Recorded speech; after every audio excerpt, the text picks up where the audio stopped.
আসসালামু আলাইকুম প্রিয় ভাই আমার।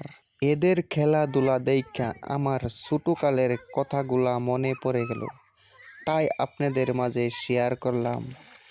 ভালো লাগলে অবশ্যই লাইক কমেন্ট শেয়ার করে পাশে থাকবেন। এরা যেভাবে পানির মধ্যে খেলা করতেছে, ঠিক এভাবেই কোনো এক সময় আমরাও খেলা করছিলাম। গরম সিজনে এমন কোনো দিন গেছে আমাদের, সারা দিন পানিতে ছিলাম। পানির মধ্যে একটা কারকা আছে, সেই কারকা ধরে আমরা অনেক বন্ধু একসাথে সেই কারকাটা পুরে কত ফুর্তি না করে খাইছি। অনেক ভালো একটা দিন ছিল। সেই দিনটা এখন আমাদের কখনো ফিরে আসবে না।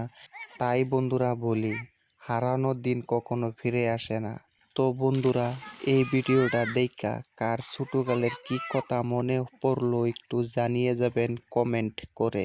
ধন্যবাদ।